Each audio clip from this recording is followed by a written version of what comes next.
Issac Matshego is on the line now. Thanks so much for your time on SABC News. The Reserve Bank protects the value of our money with inflation targeting. Can you explain this concept to us simply and why it's important? Hi, thank you for inviting me. Inflation targeting simply means that the Reserve Bank has got an explicit or stated inflation target.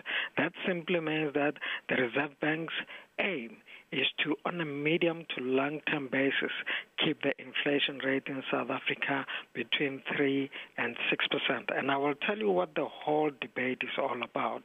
There are people who feel that this policy sort of stunts the Reserve Bank's ability to stimulate the economy. And stimulating the economy could mean that the Reserve Bank tolerates a higher inflation rate, or it just prints money so that it can stimulate or promote credit extension in the economy with the hope that that will boost growth.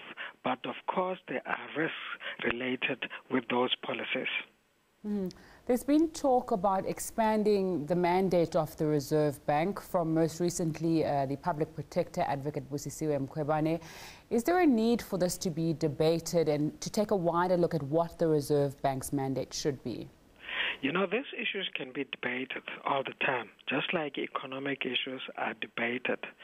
But what we have to acknowledge is that every single central bank across the globe has got either an implicit or an explicit inflation target, i.e. every single central bank is an inflation targeter. I'm yet to meet somebody who can list the central banks which do not target inflation or price stability across the globe.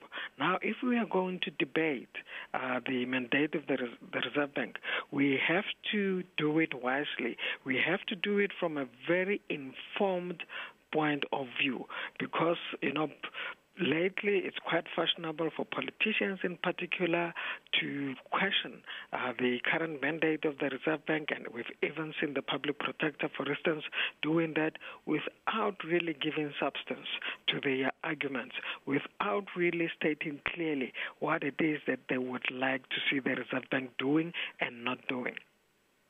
Of private shareholders also keeps on coming up in these discussions that are taking place about the Reserve Bank, most recently by Dr. Nkosazana Dlamini-Zuma, saying the Reserve Bank should be wholly owned by government with no private shareholders. How feasible is this, and what difference, if any, would it make?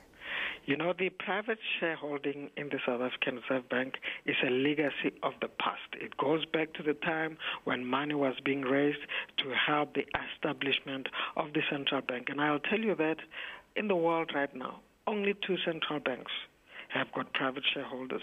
It is the South African Reserve Bank and the U.S. Federal Reserve.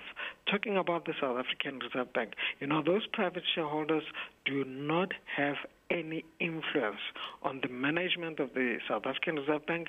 They do not have any influence on the mandate of the Reserve Bank, and thus they do not influence the conduct of monetary policy.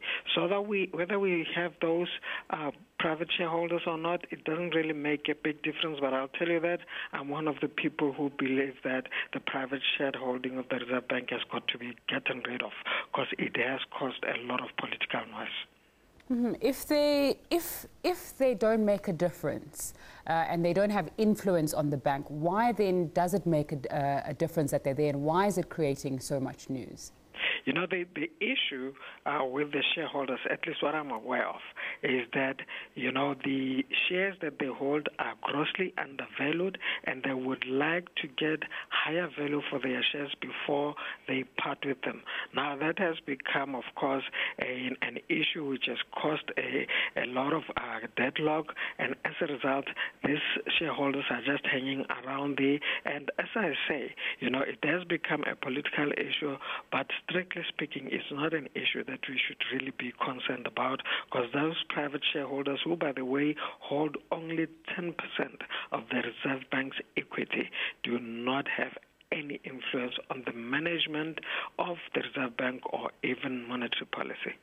Issac Matshego, an economist from Bank, joining us on the line there. Thanks for your time.